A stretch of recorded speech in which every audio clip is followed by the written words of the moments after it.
Hello दोस्तों, नवल पाठशाला में आपका स्वागत है।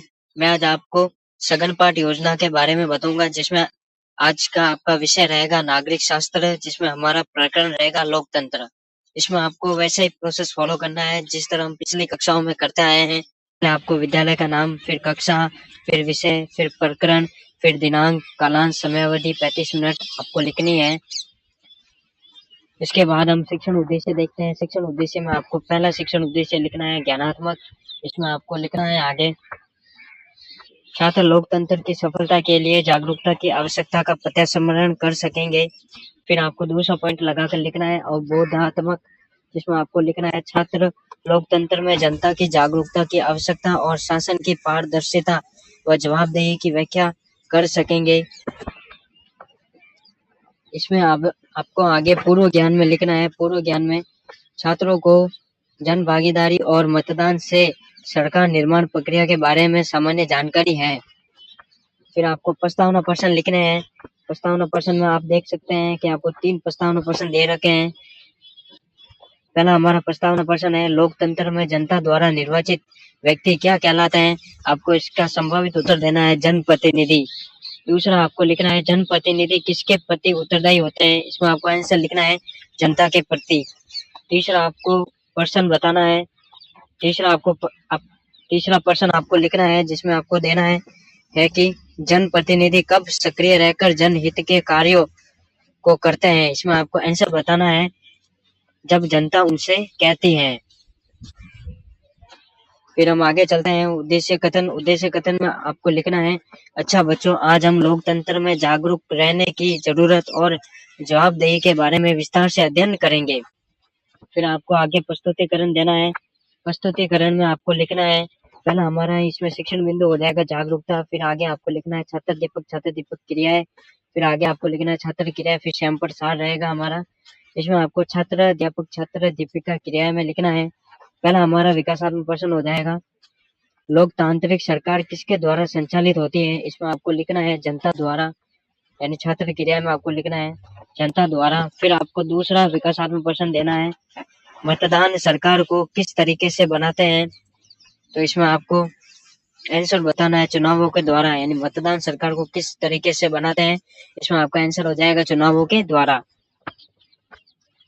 आप लोग देख सकते हैं, आप अपनी सघन पाठ योजना में शिक्षण बिंदु इस प्रकार लिख सकते हैं। फिर हम आगे चलते हैं।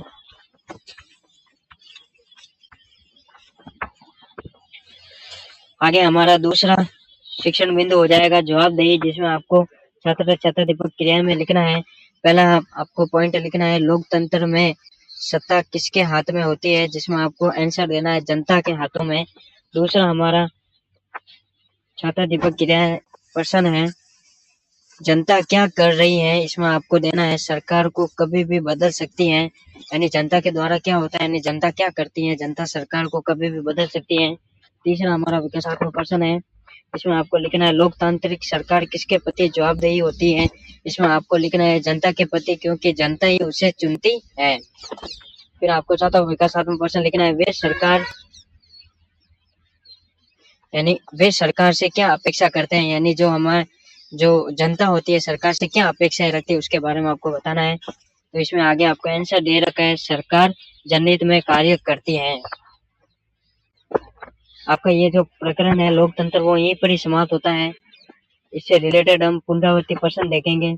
इसमें आपको पहला पुनरावृत्ति प्रश्न लिखना है। पहला हमारा पुनरावृत्ति प्रश्न हो जाएगा, जनता को किसके ऊपर बराबर नजर रखनी चाहिए। आपको आंसर बताना है। दूसरा आपको पुनरावृत्ति प्रश्न लिखना है, शासन लोगों के बीच की दूरी कम क्यों होती जा रही है। फिर आगे आपको इसमें मूल्यांकन प्रश्न देना है। मूल्यांकन प्रश्न में आपको लिखना है, पहला हमारा मूल्यांकन प्रश्न हो जाएगा, मीडिया से प्राप्त सूचनाओं के आधार पर लोग क्या करते हैं, यानी मीडिया से प्राप्त सूचनाओं के आधार पर लोग क्या करते हैं। दूसरा हमारा मूल्यांकन प्रश्न हो जाएगा, इसमें आपको लिखना है सरकार के कार्यों पर नजर रखना है। इसमें आपको ऑब्जेक्टिव टाइप क्वेश्चन दे रखा है, जिसमें आपको बताना है, पहला आपको जवाबदेही, पारदर्शिता, तीसरा है जागरूकता, और है इनमें से कोई नहीं।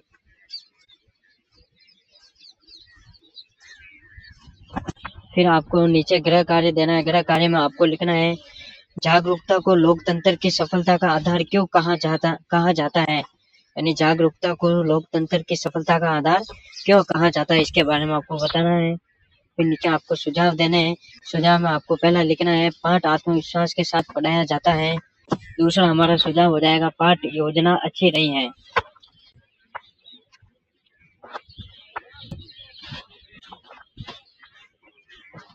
तो आप इसमें देख सकते हैं कि किस तरह आपको सघन पाठ योजना की डायरी तैयार करनी है, कैसे लिखनी है, मूल्यांकन प्रश्न कैसे देने हैं, गृह कार्य किस प्रकार डालना है। यानी आपका ये जो पहला वाला टॉपिक है वो यहीं पर ही खत्म होता है, लोकतंत्र। फिर हम अगले वाले प्रकरण पर चलते हैं। अगला प्रकरण हमारा रहेगा परिवार और हमारा समाज, जो हमारा नागरिक शास्त्र है यानी सिविक्स विषय का टॉपिक है। इसमें आपको लिखना है,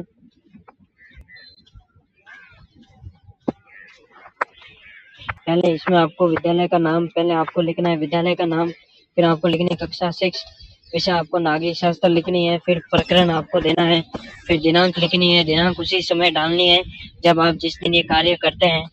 फिर आपको कालांश लिखना है, फिर आपको समयावधि देनी है 30 मिनट, कोई 40 मिनट भी लिखता है, कोई गलत नहीं है, आप अपने हिसाब से लिख सकते हैं।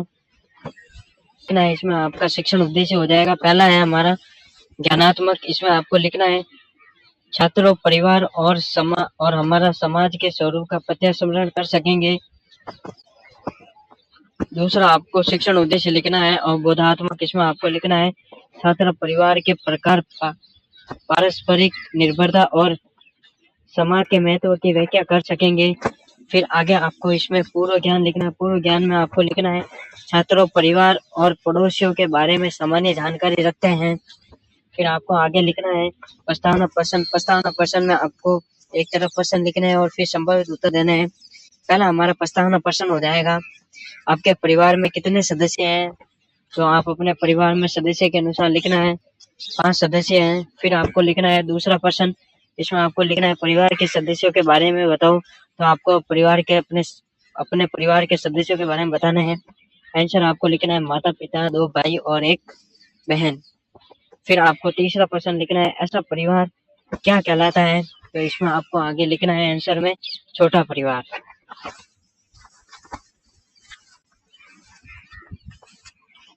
फिर आपको आगे उद्देश्य कथन में लिखना है छात्रों, परिवार और पड़ोसियों के बारे में सामान्य जानकारी रखते हैं। फिर आपको प्रस्तुतिकरण देना है। प्रस्तुतिकरण में आपको वही शिक्षण बिंदु लिखना है, छात्र छात्र दीपक क्रियाएं लिखनी है और छात्र क्रियाएं बतानी है। फिर श्याम प्रसाद लिखना है। इसमें आपको पहला शिक्षण बिंदु लिखना है परिवार और उसमें पारस्परिक निर्भरता। पहला हमारा जो विकासात्मक प्रश्न है वो आपको लिखना है समाज की सबसे छोटी इकाई किसे माना जाता है? तो आपको आंसर लिखना है परिवार को। दूसरा आपका प्रश्न हो जाएगा बच्चों परिवार में क्या क्या सीखते हैं? यानी बच्चे परिवार से क्या क्या सीखते हैं? तो आपको बताना है आंसर में स्नेह, दया, सहयोग, क्षमा आदि गुण सीखते हैं। फिर हम आगे चलते हैं। आगे आपको लिखना है हमारा समाज, यानी ये आपका दूसरा शिक्षण बिंदु हो जाएगा, जिसमें आपको विकासात्मक प्रश्न देने हैं और उसके उत्तर आपको देने हैं और आगे श्याम प्रसाद आपको बताना है।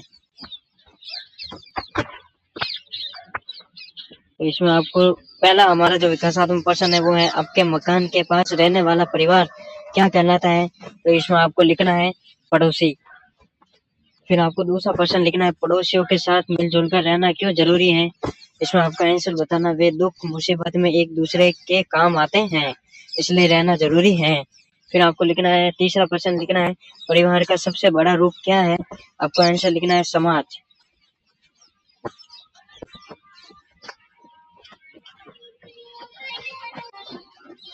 करने से समाज में व्यवस्था बनी रहती है।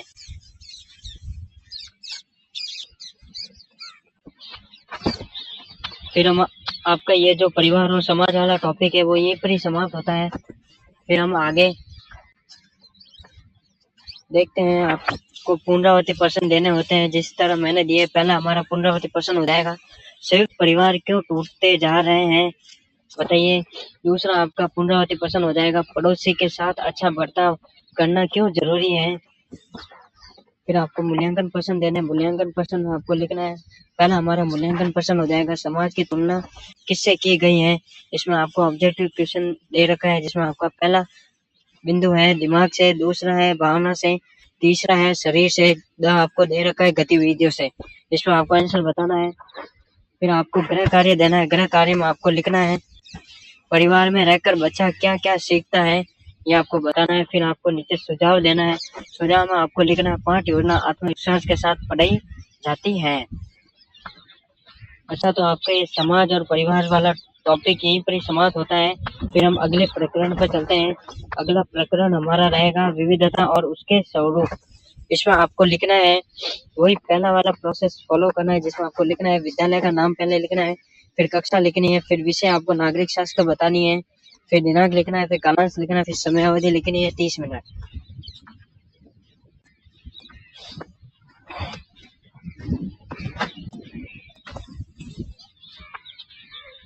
आपका पहला शिक्षण उद्देश्य हो जाएगा ज्ञानात्मक।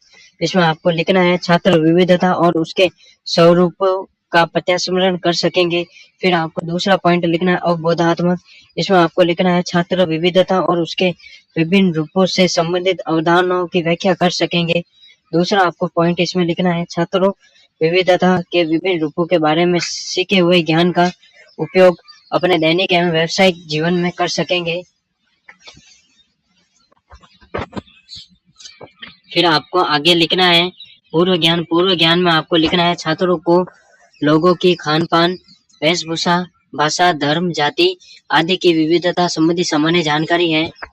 फिर आपको नीचे प्रस्तावना प्रश्न देने हैं, जिसमें आपके एक तरफ प्रश्न और संभावित उत्तर आपके लिखे हुए होंगे। इसमें हमारा पहला प्रश्न है हमारे देश का क्या नाम है। इसमें आपको बताना है भारत। दूसरा प्रश्न है भारत के प्राकृतिक भाग कौन कौन से हैं। इसमें आपको लिखना है आंसर देना है मैदान, पहाड़, रेगिस्तान। तीसरा आपको प्रश्न देना है हमारे राज्य का क्या नाम है, तो इसमें आपको आंसर बताना है राजस्थान। फिर हम उद्देश्य कथन देखेंगे। उद्देश्य कथन में आपको लिखना है अच्छा बच्चों, आज हम विविधता और उसके विभिन्न स्वरूपों का विस्तार से अध्ययन करेंगे। फिर हम आगे प्रस्तुतिकरण देंगे। प्रस्तुतिकरण में आपको कोई शिक्षण बिंदु, छात्र अध्यापक, छात्र अध्यापिका, क्रियाएं, छात्र क्रिया और श्याम पर सार देना होता है। इसमें आपको पहला शिक्षण बिंदु लिखना है विविधता सारी दुनिया की विशेषता है। इसमें आपको पहला विकासात्मक प्रश्न देना है विविधता की जीवन में क्या भूमिका है। इसमें आपको बताना है छात्र क्रिया में लिखना है आपको जीवन का अहम और स्वाभाविक अंग है। श्याम पर सार में आपको लिखना है ये मैंने ब्लैक पेन से लिखा, इसका मतलब श्याम पर सार में लिखा हुआ है, आप इसकी जगह ब्लैक चार्ट पेपर लगाकर भी लिख सकते हैं। इसमें आपको लिखना है विविधता सारी दुनिया की विशेषता है। दूसरा लिखा है विविधता को समझते और उसके प्रति सम्मान का भाव रखें। इसमें आपको दूसरा विकासात्मक प्रश्न लिखना है विविधता किस में दिखाई देती है, तो आपको छात्र क्रिया में लिखना है बोली, रहन सहन तथा वेशभूषा में। सही बात है। फिर आपको दूसरा पॉइंट इसमें लिखना है विविधता जीवन की सतही है। इसमें आपको विकासात्मक प्रश्न देना है क्या सभी जीव जंतु एक जैसे हैं, तो इसमें आपको आंसर देना है नहीं। दूसरा आपका विकासात्मक प्रश्न हो जाएगा क्या सभी पेड़ पौधे एक जैसे हैं, इसमें भी आपको आंसर देना है नहीं। तीसरा आपका विकासात्मक प्रश्न हो जाएगा प्राकृतिक में हम क्या देखते हैं, यानी प्रकृति में हम क्या देखते हैं, तो हमें सिर्फ एक ही चीज दिखाई देती है, वो है विविधता। इसके आगे आपको श्याम प्रसार में लिखना है इससे एकता बढ़ती है। दूसरा पॉइंट लगाना विविधता हर एक में है। तो आपका ये जो विविधता वाला टॉपिक है वो यहीं पर ही समाप्त होता है। इससे रिलेटेड हम पुनरावृत्ति प्रश्न देखेंगे। इसमें आपको पहला पुनरावृत्ति प्रश्न देना है। आपका पहला पुनरावृत्ति प्रश्न हो जाएगा विविधता को जीवन की सच्चाई क्यों कहा जाता है, बताइए। दूसरा आपका पुनरावृत्ति प्रश्न हो जाएगा तृतीय क्षेत्र के काम गतिविधियां बताइए, यानी तृतीय क्षेत्र के काम और गतिविधियों के बारे में बताइए। तीसरा पॉइंट आपका हो जाएगा ज्ञान का दायरा किससे बढ़ जाता है, यानी ज्ञान का दायरा किससे बढ़ जाता है, इसके बारे में आपको बताना है। फिर आगे आपको मूल्यांकन प्रश्न देना है। मूल्यांकन प्रश्न में आपको लिखना है विविधता दिखाई देती है, यह आपका ऑब्जेक्टिव क्वेश्चन है। इसमें ऑब्जेक्टिव क्वेश्चन दे रखे हैं।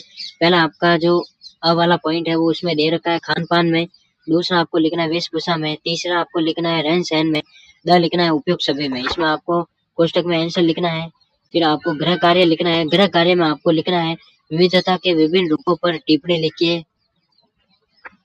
इसमें आगे आपको सुझाव देना है। सुझाव में आपको लिखना है पाठ योजना सराहनीय है। इसमें आगे आपको दूसरा सुझाव देना, पाठ योजना अच्छी रही है। अच्छा, तो आपका ये जो प्रकरण है वो यहीं पर ही समाप्त होता है। फिर हम अगला प्रकरण लेते हैं। अगले प्रकरण का नाम है भारत की विविधता। तो इसमें आपको वही प्रोसेस फॉलो करना है जिस तरह हमने पिछली कक्षा में फॉलो किया है। पहले सर्वप्रथम आपको विद्यालय का नाम लिखना है, फिर आपको कक्षा लिखनी है, फिर विषय लिखनी है, विषय हमारा नागरिक शास्त्र सिविक्स। फिर आपको प्रकरण लिखना है भारत की विविधता, फिर आपको दिनांक लगानी है, फिर आपको कालांश लिखना है, फिर समय अवधि लिखनी है 30 मिनट। इसमें आपके शिक्षण बिंदु हो जाएंगे। शिक्षण बिंदु आपका पहला है ज्ञानात्मक, जिसमें आपको अपेक्षित व्यवहारगत परिवर्तन में लिखना है छात्र भारत की विविधता का प्रत्यास्मरण कर सकेंगे। दूसरा आपको पॉइंट लिखना है छात्र भारत की विविधता में भी एकता संबंधी अवधारणाओं का प्रत्याभिज्ञान कर सकेंगे। इसमें आपको दूसरा पॉइंट लिखना है अवबोधात्मक। इसमें आपको लिखना है छात्र भारत की विविधता में एकता का संबंध छात्र भारत की विविधता में एकता का संबंध समझ सकेंगे। फिर आपको पूर्व ज्ञान में लिखना है छात्र अपने दैनिक जीवन के हर क्षेत्र में विविधता से सामान्यतः परिचित है। यानी पूर्व ज्ञान में आपको लिखना है छात्र अपने दैनिक जीवन के हर क्षेत्र में विविधता से सामान्यतः परिचित है। फिर आपको नीचे प्रस्तावना प्रश्न देने हैं। प्रस्तावना प्रश्न में आपको लिखना है, पहला आपका प्रस्तावना प्रश्न हो जाएगा हमारे देश में कितने समुदाय हैं। इसमें आपको लिखना है 4635 समुदाय हैं।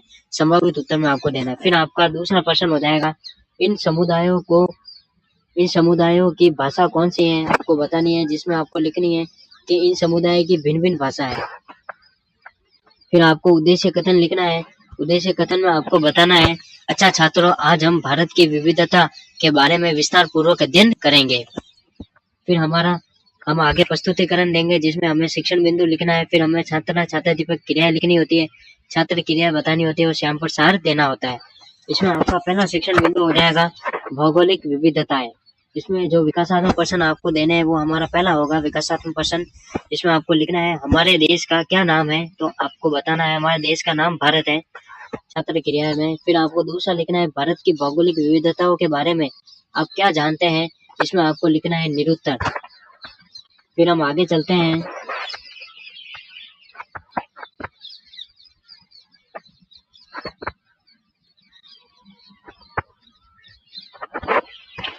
आगे आपका जो दूसरा पॉइंट शिक्षण बिंदु हो जाएगा वो है धार्मिक विविधता। इसमें आपको विकासात्मक प्रश्न दे रखे हैं। पहला हमारा विकासात्मक प्रश्न है हमारे देश में कितने धर्मों के लोग निवास करते हैं। इसमें आपको लिखना है 7 धर्मों के लोग निवास करते हैं छात्र क्रिया में। फिर आपको दूसरा प्रश्न देना है भारत की धार्मिक विविधताओं के बारे में आप क्या जानते हैं, तो इसमें आपको देना है निरुत्तर। फिर आपको नीचे लिखना है भारत के प्रमुख धर्म है हिंदू, इस्लाम, सिख, ईसाई, जैन, बौद्ध, पारसी आदि। इसमें आपको जो छात्र क्रिया में लिखना है छात्र ध्यान पूर्वक सुनेंगे और समझेंगे। फिर आपको आगे श्याम पट सार देना है। श्याम पट सार में आपको पहले लिखना है धार्मिक विविधता। फिर आपको लिखना है भारत में 7 धर्म हिंदू, इस्लाम, सिख, ईसाई, जैन, बौद्ध, पारसी आदि धर्म के लोग रहते हैं। फिर आपको नीचे दे रखा है आराधना स्थल अलग अलग है। इसमें आपको नीचे बहुत प्रश्न भी देने हैं, वो आप अपने हिसाब से लिख लेना और नहीं भी लिखोगे तो भी कोई गलत नहीं है। फिर आपको इस टॉपिक से रिलेटेड भारत में विविधता से रिलेटेड आपको पुनरावृत्ति प्रश्न देने होते हैं। तो इसमें हमारा जो पहला पुनरावृत्ति प्रश्न है वो आपको लिखना है भारत की भौगोलिक विविधता का उदाहरण दीजिए। दूसरा हमारा पुनरावृत्ति प्रश्न हो जाएगा भारत में निवास करने वाले किस किस धर्म के अनुयायी हैं। तीसरा आपको प्रश्न देना है संविधान द्वारा मान्य 22 भाषाएं कौन सी हैं। फिर आपको मूल्यांकन प्रश्न बताना है। मूल्यांकन प्रश्न में आपको लिखना है भारत का प्रायद्वीपीय है। इसमें आपको ये आपका ऑब्जेक्टिव क्वेश्चन है जिसमें आपको ऑब्जेक्टिव 4 ऑप्शन दे रखे हैं। पहला अपना ऑप्शन है पहाड़ी, दूसरा है मैदानी, तीसरा है मरुस्थलीय, चौथा है पठारी। इसमें आपको आंसर देना है। फिर आपका दूसरा ऑब्जेक्टिव क्वेश्चन है राजस्थान का प्रमुख नृत्य है। इसमें आपको ऑब्जेक्टिव क्वेश्चन इसमें आपको ऑप्शन दे रखे हैं। पहला है भांगड़ा, दूसरा है गरबा, स है घूमर, द है बिहू। यानी राजस्थान का प्रमुख नृत्य कौन सा है इसके बारे में आपको बताना है। फिर हम गृह कार्य लिखेंगे। गृह कार्य में आपको लिखना है भारत में विविधता पर संक्षेप में एक टिप्पणी लिखिए। फिर आपको नीचे आगे सुझाव देना है। सुझाव में आपको लिखना है पाठ योजना आत्मविश्वास के साथ पढ़ाई जाती है। दूसरा आपको लिखना है पाठ योजना अच्छी रही है।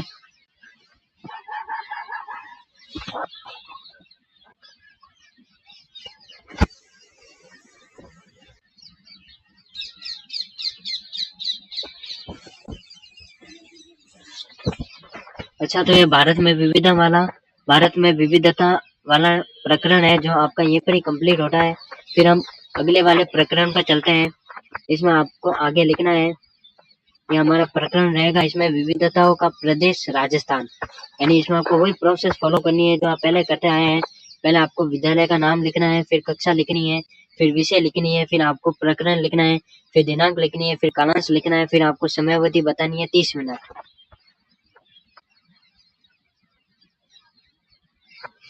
इसमें आपको शिक्षण उद्देश्य लिखना है। शिक्षण उद्देश्य में आपको पहला शिक्षण उद्देश्य लिखना है, वो हमारा शिक्षण उद्देश्य हो जाएगा पहला है ज्ञानात्मक, जिसमें आपको लिखना है अपेक्षित वर्गगत परिवर्तन में छात्रों राजस्थान राज्य में परिलक्षित विविधताओं का प्रत्यास्मरण कर सकेंगे। दूसरा आपको लिखना है अवबोधात्मक, जिसमें आपको लिखना है छात्र राजस्थान की विविधता और उसमें निर्देशित एकता की व्याख्या कर सकेंगे। फिर आपको लिखना है अनुप्रयोगात्मक, इसमें आपको लिखना है छात्र राजस्थान की विविधता में एकता से संबंधित सीखे हुए ज्ञान का उपयोग कर सकेंगे। फिर आपको आगे लिखना है पूर्व ज्ञान। पूर्व ज्ञान में आपको लिखना है छात्रों को भारत की विविधता पूर्ण भौगोलिक, धार्मिक, सांस्कृतिक और सामाजिक स्थिति की सामान्य जानकारी है।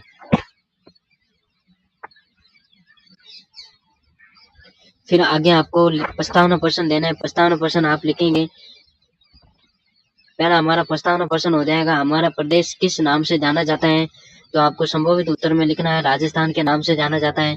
दूसरा आपका प्रस्तावना प्रश्न हो जाएगा राजस्थान भारत के मानचित्र में किस दिशा में है, तो आपको दिशा बतानी है संभवित उत्तर में पश्चिम में। तीसरा हमारा प्रश्न हो जाएगा कौन सा जिला राजस्थान का सिंह द्वार कहलाता है, तो आपको आंसर बताना है अलवर। फिर आगे हमें उद्देश्य कथन लिखना है। उद्देश्य कथन में आपको बताना है अच्छा छात्रों, आज हम राजस्थान की विविधता पूर्ण संस्कृति का विस्तार से अध्ययन करेंगे। फिर आगे हम प्रस्तुतिकरण देंगे। प्रस्तुतिकरण में आपको लिखना है, पहले हमें शिक्षण बिंदु लिखना है, फिर छात्र छात्र दीपक क्रियाएं बतानी है, फिर छात्र क्रियाएं बतानी है, फिर श्यामपट सार बताना है। इसमें आपका पहला शिक्षण बिंदु हो जाएगा सांस्कृतिक और क्षेत्रीय विविधताएं। इसमें आपको छात्र दीपक क्रियाएं में लिखना है भारत के कौन से 4 भौगोलिक क्षेत्र हैं, उसके नाम बताने हैं, जिसमें आपको छात्र क्रिया में बताया गया है पर्वतीय क्षेत्र, मैदानी क्षेत्र, रेगिस्तानी क्षेत्र और पठारी क्षेत्र, यानी 4 भौगोलिक क्षेत्र के नाम बताए गए हैं। दूसरा आपका प्रश्न होगा भारत कितनी तरफ से समुद्र से घिरा है, इसमें आपको आंसर लिखना है 3 तरफ से, दक्षिण में हिंद महासागर तक घिरा हुआ है, यानी तीनों तरफ से घिरा हुआ है।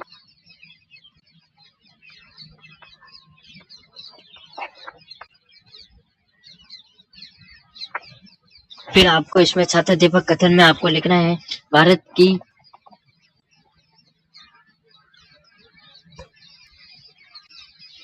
की तरह राजस्थान प्रदेश भी विविधताओं से परिपूर्ण है। हमारे राज्य में भी पूरे देश की तरफ प्राकृतिक के साथ सामाजिक सांस्कृतिक विविधता है। सांस्कृतिक और क्षेत्रीय दृष्टि से राजस्थान मारवाड़, मेवाड़, बांगर, शेखावाटी, धुंधार क्षेत्र है। इसमें आपको छात्र क्रिया में लिखना है छात्र ध्यानपूर्वक सुनेंगे और समझेंगे। इसमें आपको श्यामपुर सार में लिखना है सांस्कृतिक और क्षेत्रीय विविधता है, जिसमें आपको लिखना है प्राकृतिक विविधता, सामाजिक विविधता, सांस्कृतिक विविधता, क्षेत्रीय विविधता, मारवाड़, मेवाड़, बांगर, शेखावाटी, धुंधार, हाड़ौती, ब्रज, मेवात आदि क्षेत्र भी शामिल है। तो आपका ये जो विविधता राजस्थान वाला टॉपिक है, ये आपके कंप्लीट होता है। इससे रिलेटेड हम पुनरावृत्ति प्रश्न देखेंगे। इसमें आपको पहला पुनरावृत्ति प्रश्न लिखना है हमारा प्रदेश किस नाम से जाना जाता है। दूसरा हमारा पुनरावृत्ति प्रश्न है राजस्थान का मानचित्र किस दिशा में है। फिर आपको मूल्यांकन प्रश्न देने हैं। मूल्यांकन प्रश्न में आपको बताना है कोटा बूंदी में बोली जाने वाली भाषा है।